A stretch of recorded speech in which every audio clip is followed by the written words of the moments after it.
Good morning, everybody. My name is Lisa French. I am also a counselor here at ECC. I've been here for a while, a long time here at ECC, and I stand before you to really lead the discussion on communication skills, and what it is to communicate.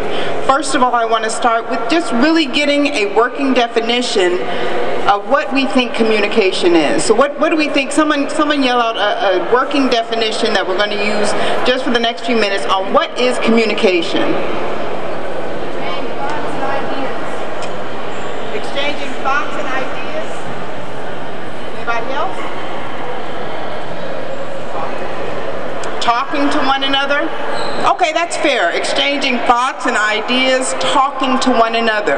Now let me ask you this. Is hearing the same as listening? Who says yes, hearing is the same as listening? Who says no? So most of us think that hearing is different than listening. Why?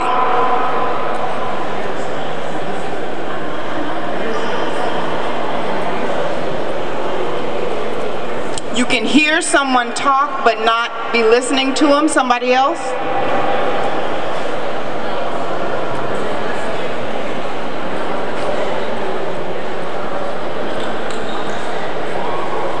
Okay, has to do with understanding.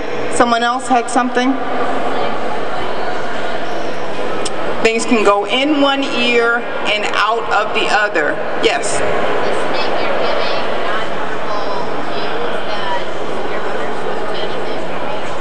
Okay, listening, you're using nonverbal cues to let you know to the person that's speaking that you're actually listening. If everyone can take out a pen rather, or a pencil, and flip over whatever piece of paper you have, I want to do just a little quick experiment with us. I'd like us to take just a few minutes to draw a bug. A bug.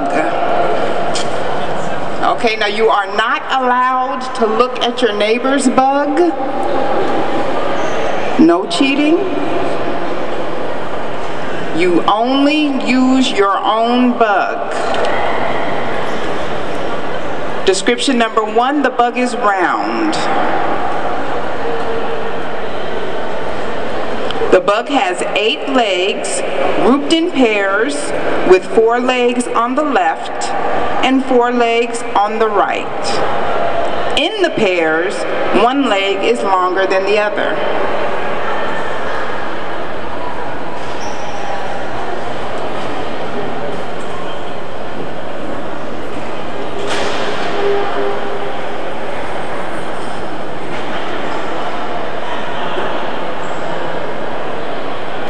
The bug has 2 eyes on top of the body.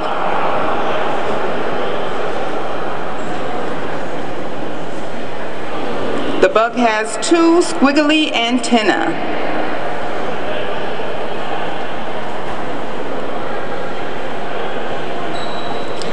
The bug has 2 pea-pod-shaped wings.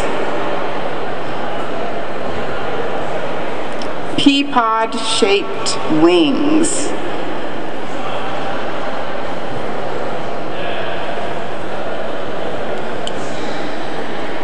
The bug has a spot next to each wing.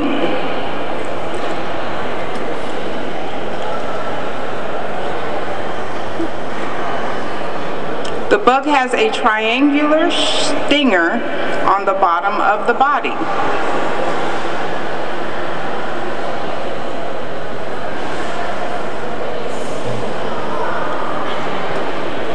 The bug has 2 feelers on each foot, 1 longer than the other, both coming from the same side of the leg. No cheating.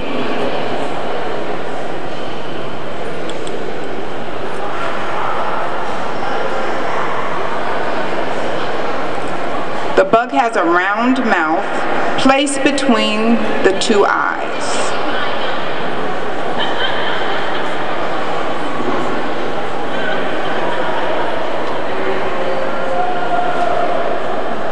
bug laid 5 square eggs on the left of the stinger.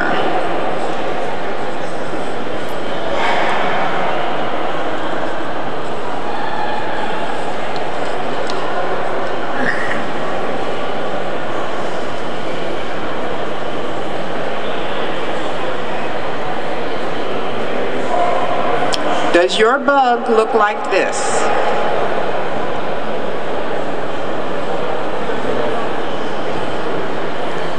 Exactly like this. Hands that say it looks exactly like this. Use the whole sheet of paper, about this size, about this width. Looks exactly like this.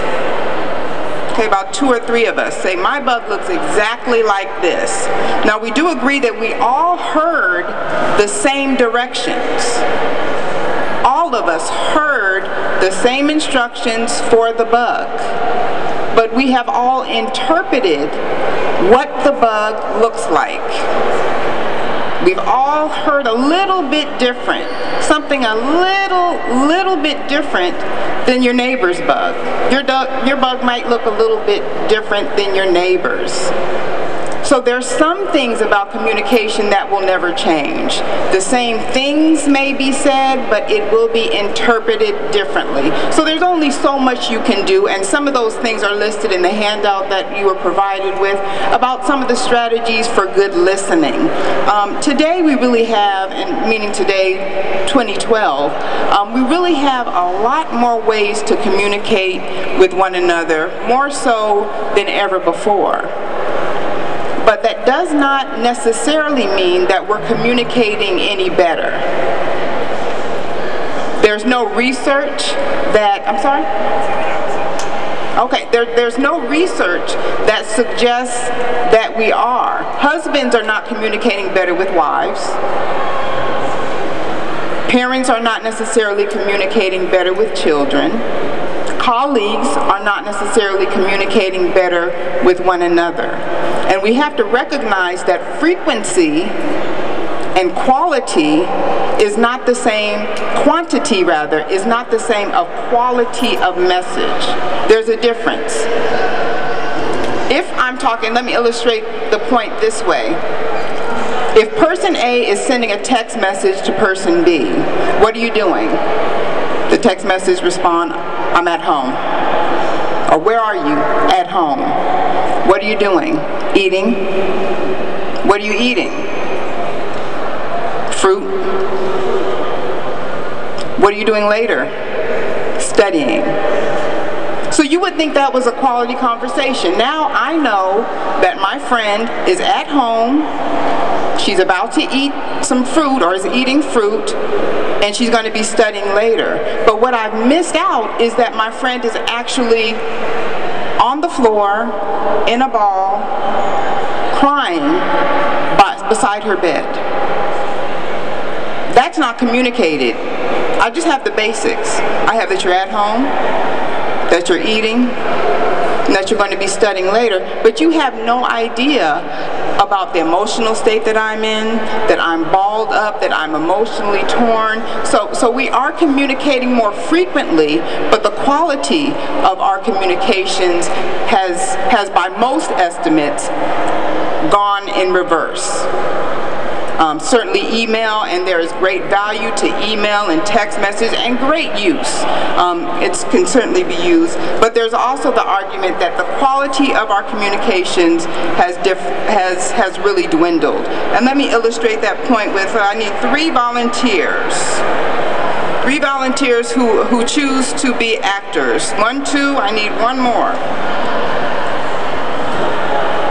3. Come on up.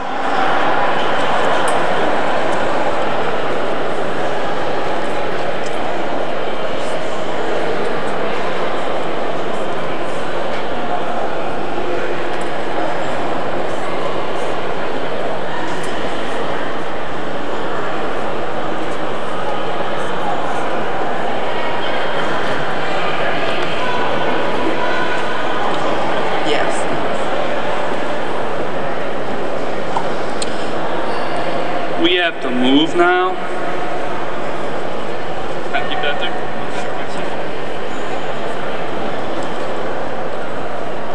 We have to move now. We have to move now!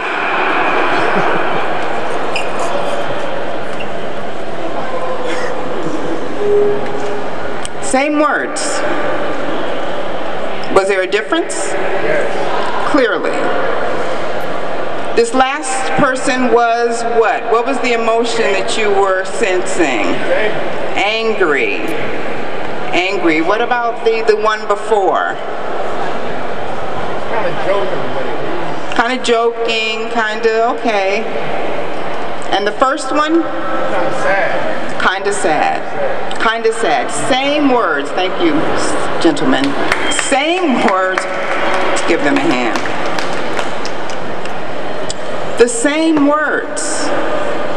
3 different emotions, telling 3 different stories, really.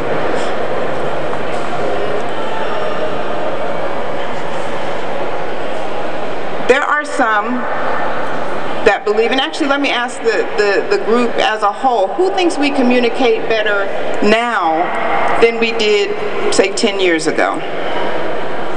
Show of hands. Better meaning more effectively now than we did 10 years ago.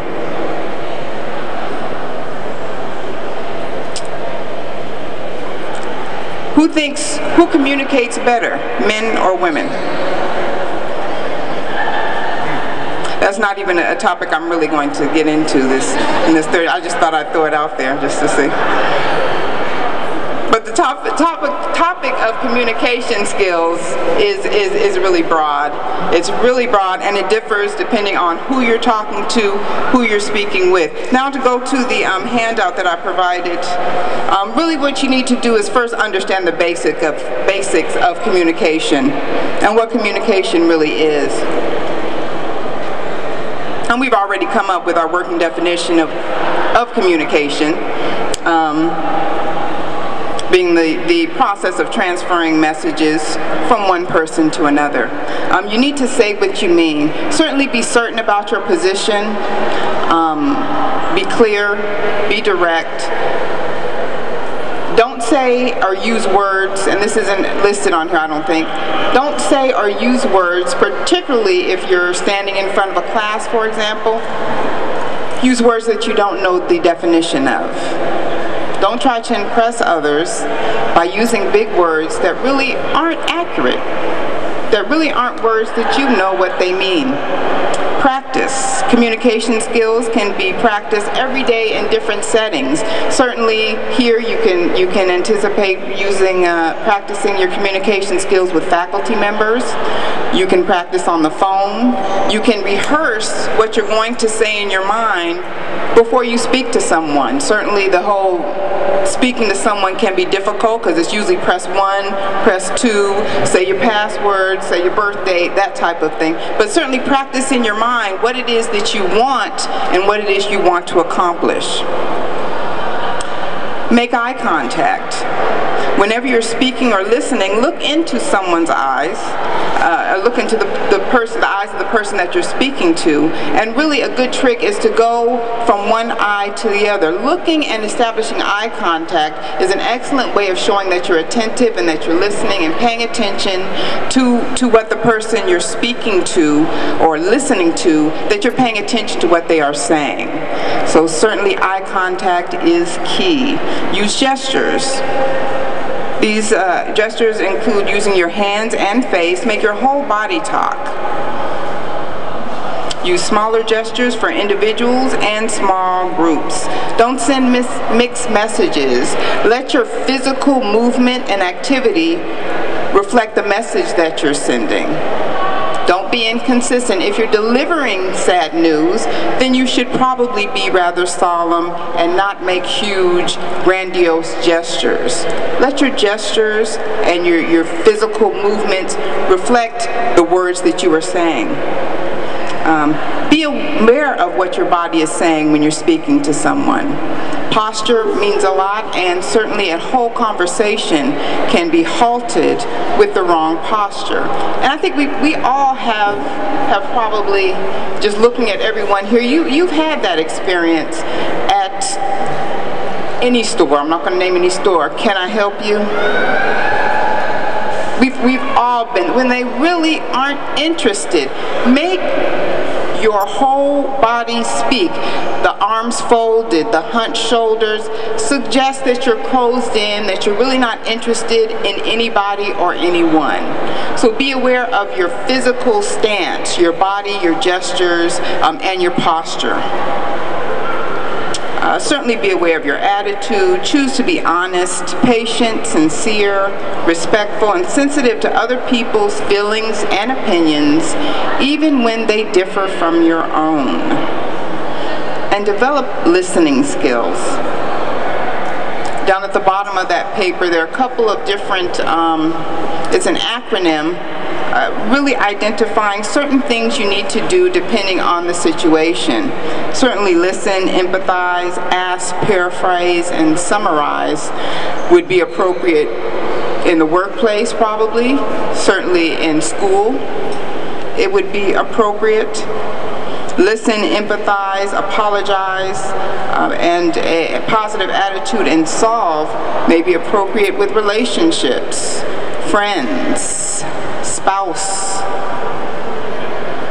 Listening, empathizing, apologizing, and problem solve also appropriate depending on the people that you're speaking to and what it is you're trying to accomplish. And listen, empathize, ask, and produce. Again, appropriate for the workplace and certainly the classroom. Any comments, questions, complaints? I thank you for your attention.